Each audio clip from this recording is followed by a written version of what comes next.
Bonjour à tous, bienvenue à vous dans Parole d'évêque sur Radio Massabielle et sur les réseaux sociaux du diocèse de Guadeloupe. Nous accueillons comme chaque week-end dans cette émission notre évêque, Monseigneur Philippe Guiougou. Bonjour. Bonjour Radio Massabielle, bonjour les auditeurs et auditrices. Voilà, bienvenue à vous cette nouvelle rencontre avec Parole d'évêque. Voici que nous commençons à entrevoir la dernière ligne droite, Monseigneur, avant la montée vers Pâques. Nous nous préparons à vivre ce week-end avec une intensité particulière, le dimanche des Rameaux, qui marque l'entrée messianique du Seigneur à Jérusalem. Béni soit celui qui vient au nom du Seigneur, c'est ce que nous allons entendre. Vous célébrerez cette messe de dimanche à Pointe-Noire et Radio Massabielle retransmettra en direct cette célébration. Oui, c'est un moment important. Nous sommes en train de nous approcher considérablement de Pâques et donc avec la fête des Rameaux. Et à Pointe-Noire, en plus, un lieu où j'ai célébré une première fois avec la messe pour la vie consacrée.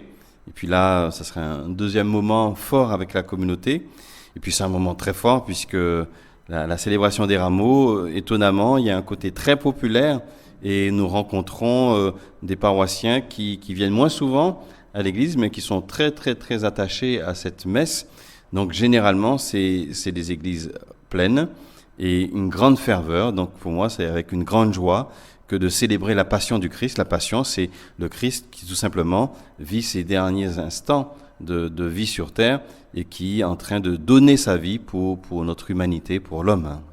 Et c'est donc en mémoire de ce jour que les catholiques portent des rameaux de buis, d'olivier, de laurier ou de palmier selon les régions.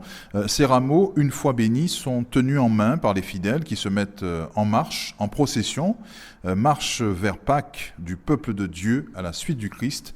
C'est donc ce que nous allons vivre. Oui, c'est la marche du peuple de Dieu à la suite du Christ. Et voilà, c'est se rappeler cette entrée du Christ qui va signifie aussi cette acclamation qui lui sera faite, mais cette acclamation qui, nous le savons bien aussi, sera déjà le présage aussi d'une fin de vie pour lui, d'un don total de sa vie. Et puis avec cette dimension de la joie, Hosanna, celui notre Sauveur qui entre aussi dans nos vies, c'est une manière aussi d'actualiser cette acclamation. C'est cette invitation que je lancerai surtout à ceux qui vont vivre le dimanche des Rameaux. Il ne va pas rentrer à Dodane, même si j'ai connu un confrère en Seine-Saint-Denis qui chaque année avait l'âne qu'il faisait venir et entrait dans l'église à Dodane. Voilà, c'est le Père Jean-Baptiste. Je fais une salutation. Voilà, mais voilà, le Christ entre dans nos vies, c'est ce que nous allons signifier, nous l'acclamons. Donc c'est peut-être une manière, une disposition intérieure avec laquelle nous pouvons arriver dans les églises, d'acclamer le Seigneur pour lui dire, nous lui faisons place aussi dans nos vies. Et on sait que les rameaux servent souvent aussi à ramener au cimetière, à amener dans la maison, pour signifier aussi ce moment populaire et ce moment fort de la vie chrétienne. Ce dimanche des Rameaux, comme chaque année, préfigure dans la liturgie de la parole l'office de la Passion. Voilà, c'est l'office de la Passion, la couleur rouge qui dit cette passion du Christ. Donc cette longue lecture que nous faisons de l'office de la Passion, où nous rappelons tout simplement Eloi, Eloi, lama sabachthani, Seigneur, Seigneur, pourquoi m'as-tu abandonné? Ce cri que lance Jésus, mais en fait, c'est un cri qui signifie sa détresse, mais en fait, où il se rattrape, bien sûr, tout de suite, et où il rappelle et dit au Seigneur, pardonne-leur, ils ne savent pas ce qu'ils font, qui est le signe de ce don total qu'il va faire. Donc la passion du Christ, c'est un moment qui est fort et qu'on aime bien et que j'aime bien méditer, parce que c'est empreint de gravité, mais aussi c'est déjà le signe d'un don total. Et souvent, je pense, c'est ce qui marque les gens de dire, mais le Seigneur s'est vraiment donné pour nous. Il n'a pas refusé ce moment. Et donc, ça veut dire qu'à tout moment, il est capable de venir sauver ma vie et venir libérer ce qui a libéré en moi. Alors, 2 évangiles au choix pourront être médités pour ce dimanche des Rameaux, l'évangile de Jésus-Christ selon saint Marc et l'évangile de Jésus-Christ selon saint Jean. C'est bien ça. Oui, voilà, en fonction des années, il y a ces deux possibilités, mais on vient toujours sur la question de la passion. Euh, L'avantage des évangélistes, c'est que chacun donne un peu un angle différent de la vie du Christ, insiste sur des aspects un peu différents de la vie du Christ. Les évangélistes aussi, et c'est là l'héritage et la force chrétienne, c'est que ça montre bien que chaque évangile s'adresse à quelqu'un sous un angle un peu différent. L'évangile de Marc, on sait qu'il est beaucoup plus court et que souvent je conseille aussi aux jeunes à faire cette lecture. Saint Jean, il y a un côté plus gnostique de connaissance, où il insiste beaucoup sur le rapport entre le Christ et Dieu. On dit dans Saint Jean, eh bien, finalement, tout culmine vers la croix, finalement, dans l'évangile de Jean, où il n'y a pas le récit de la passion, mais il y a pas le récit de la scène avec le Christ autour de la table, mais il y a le récit du lavement des pieds. Mais on nous dit que Saint Jean fait tout culminer vers la croix pour montrer que ce lien intime qui est entre le Père et le Fils s'exprime pleinement dans la croix. Donc voilà, toutes ces différences où en fonction des évangiles, on s'adresse à ceux qui sont moins tournés autour de la foi juive, et qui va être un évangile, qu'on peut retrouver un peu plus dans Marc, qui va s'adresser à des hommes et des femmes qui sont plus éloignés d'un premier chemin chrétien ou de croyants. Donc voilà, donc c'est cette diversité que nous propose l'Évangile et qui nous propose l'Église, qui, en fonction de l'Évangile, donne une approche un petit peu différente, mais c'est toujours la passion du Christ qui est exprimée. Une fois passé ce dimanche des Rameaux, nous entrerons donc dans la Semaine Sainte, Monseigneur, avec lundi soir, à la cathédrale de Basse-Terre, la messe chrismale qu'il vous reviendra de présider en tant qu'évêque de Guadeloupe. Mais là aussi, ça serait une première. Ben oui, comme j'ai dit, l'année sera forcément une année de première, au moins jusqu'au 9 juillet, de la date de mon ordination. Et puis on découvre tout simplement sa vie de prêtre et d'évêque et la fonction aussi que l'on conduit, le ministère. Et un des beaux moments de ce ministère, évidemment, c'est la Semaine Sainte et la messe chrismale, qui consiste notamment à accueillir les prêtres sur le diocèse, de les rencontrer dans la journée, puisqu'il y a en fait dans la journée, il y aura une journée ensemble de fraternité, de moments un petit peu sympathiques, où il y a un échange prêtre-évêque. Donc c'est une manière de faire un peu communion avec son presbytérium, donc c'est un moment important pour l'évêque. Donc nous allons nous voir dès la fin de la matinée, manger ensemble, prendre le temps un peu plus sympathique et échanger. Et puis ce moment culminera avec la messe chrismale, où on va évidemment bénir les huiles, mais aussi le renouvellement de la promesse faite à l'évêque lors de l'ordination. Très bien. Ce lundi saint nous rappelle un beau souvenir, puisque c'est un lundi saint, celui de l'an dernier en l'occurrence, où nous avons appris officiellement votre nomination par le pape François.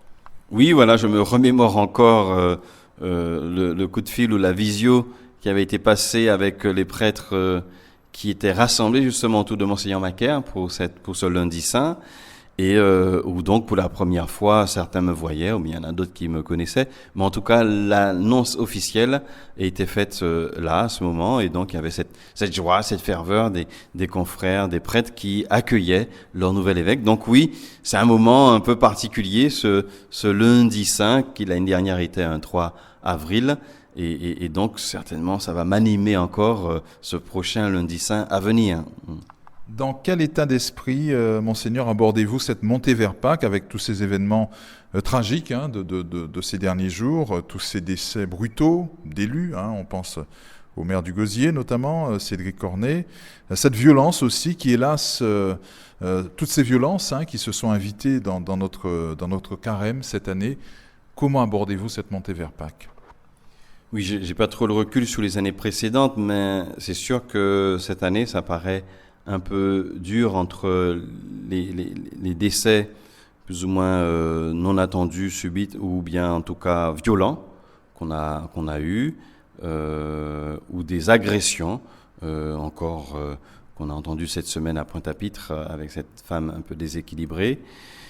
Le décès d'un élu, ce n'est pas rien. Il y a même eu 2 décès, puisqu'il y a eu aussi sur Basse-Terre un élu de la majorité aussi qui est décédé. Donc ça choque, puisque c'est quand même des hommes qui donnent aussi leur vie pour être au service d'un public ou un service du bien commun.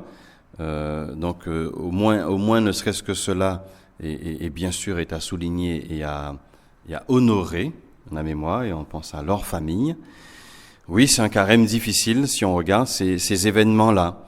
Donc espérons que nous sommes plutôt sur une fin, ou en tout cas qu'on n'a pas un peu ce prolongement de violence et de difficultés. C'est au cœur d'un message aussi de la conversion que nous lance le carême, convertissez-vous et croyez à l'évangile, qu'on a entendu lorsqu'on nous a imposé les cendres. Donc ça nous rappelle brutalement aussi que tout moment de notre vie à vivre une conversion. Nous ne savons ni le jour ni l'heure où le Seigneur peut nous rappeler. Donc comment nos vies aussi peuvent être au maximum en règle avec la vie de l'Évangile et de Dieu. Comment nos vies sont en tournée vers le bien et le bien pour les autres. Donc, et de nous rappeler brutalement aussi, finalement, qu'est-ce que nous servons? Est-ce que nous servons le bien commun? Est-ce que nous mettons le matériel en avant au-dessus de tout? C'est toutes ces questions que finalement, toute disparition brutale vient nous rappeler. Toute disparition brutale vient nous rappeler, dire à quoi était ordonnée notre vie. Et bien sûr, c'est le message chrétien quand même, principalement, le Christ qui dit qu'il donne sa vie pour les autres. Donc une invitation aussi que notre vie soit un don pour les autres.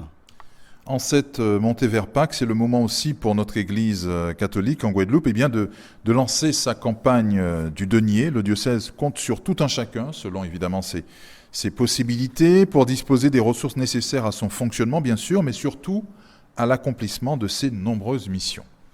Oui, c'est important.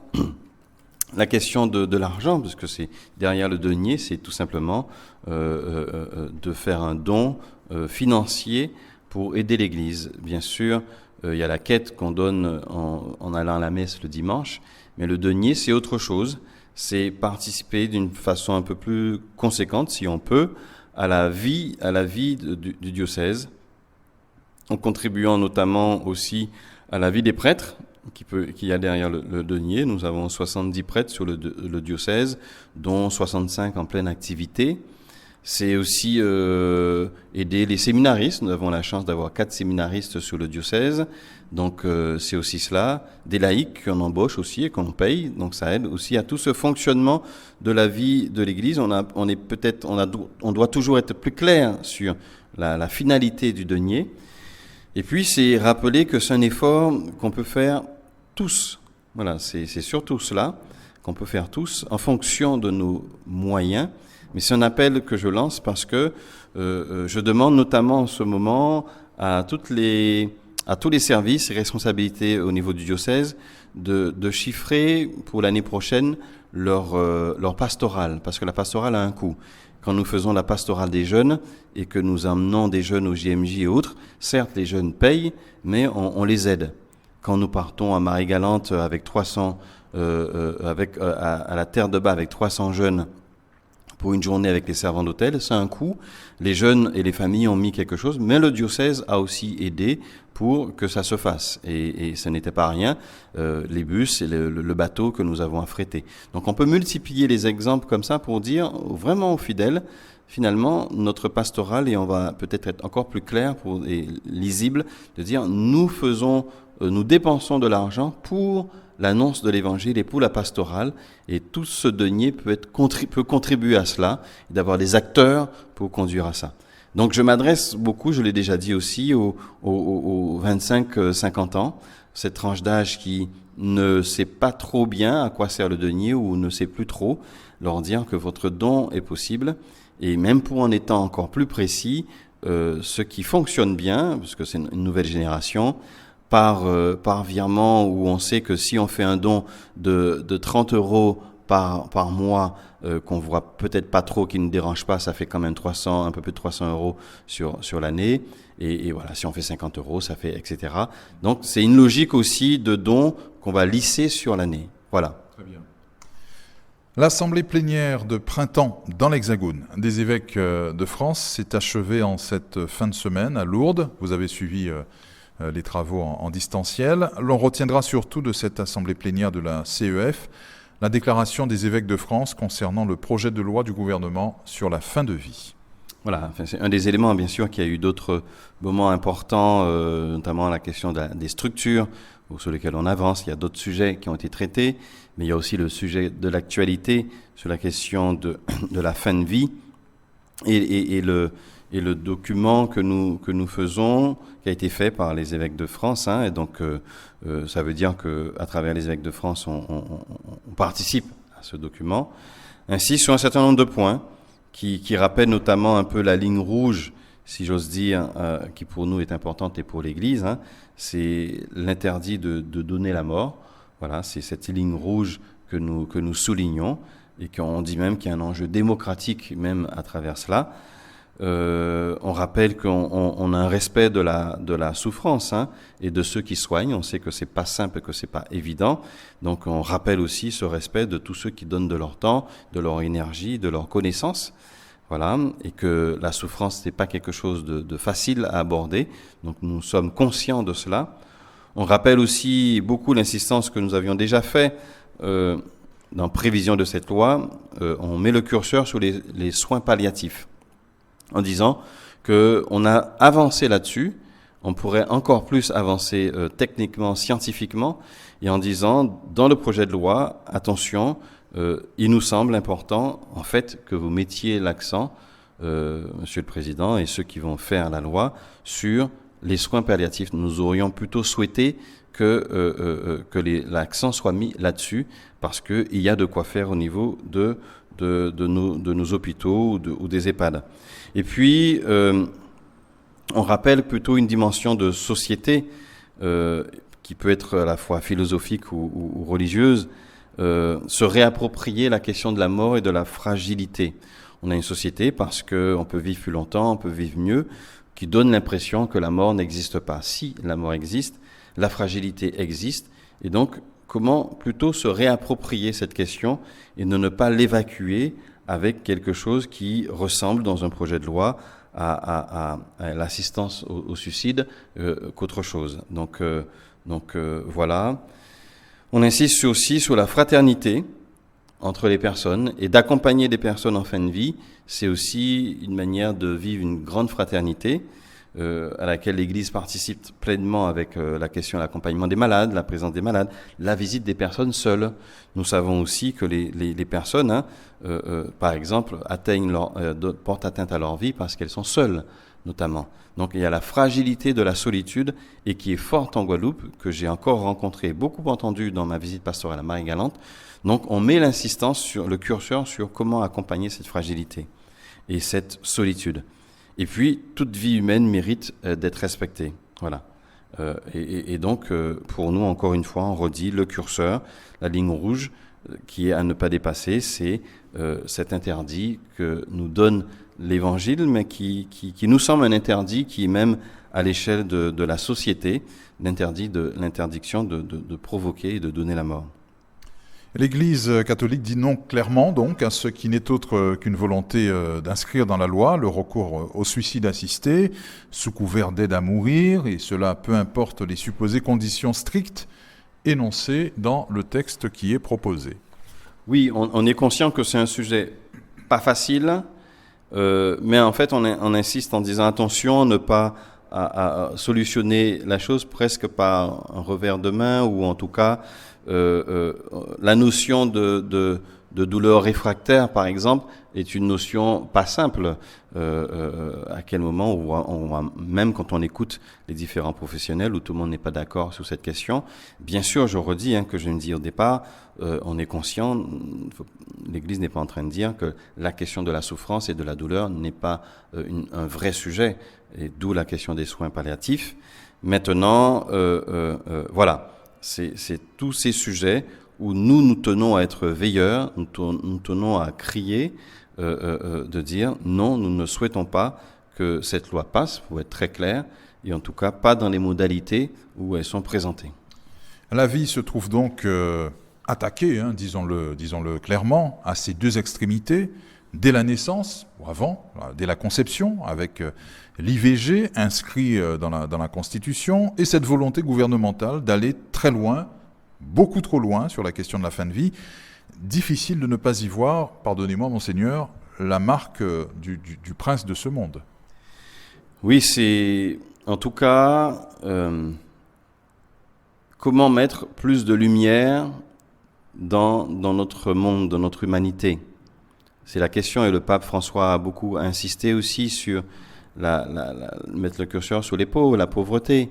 On voit un certain nombre de sujets qui sont des caractéristiques aussi, si on prend la question de l'IVG et autres, de jeunes qui peuvent être en grande difficulté aussi, et qui souvent du coup est en grande difficulté sociale, qui font de pauvreté, peuvent aussi recourir à l'IVG parce qu'elles n'ont pas de solution, voyez, ou dans les situations familiales ou complètement éclatées et très compliquées, eh bien, on voit bien que ces sujets reviennent, même si on sait que l'IVG touche toute classe sociale, mais quand même il y a des marqueurs ou des classes qui sont plus touchées. Donc, face ce que vous appelez les princes de ce monde, nos difficultés, nous devons mettre la lumière de l'Évangile. Mettre la lumière de l'Évangile, c'est dire, mais oui, malgré tous les moyens de prévention, malgré la question de la pilule du lendemain, malgré la contraception, etc., l'IVG ne diminue pas. L'IVG ne diminue pas.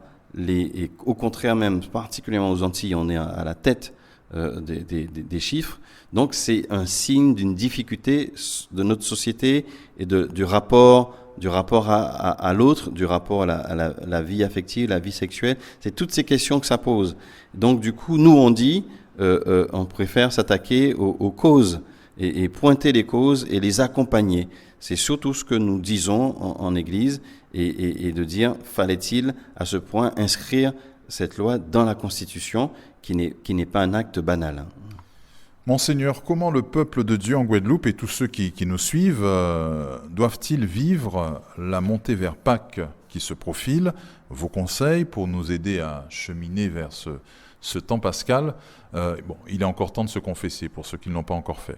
Oui, il est encore temps de se confesser, mais la confession, c'est pas une injonction ou une condition sine qua non, mais l'Église, en fait, derrière la confession, dit, mais préparez votre cœur, tout simplement, à vivre la Pâque, à vivre cette extraordinaire qui est de la rencontre de Dieu.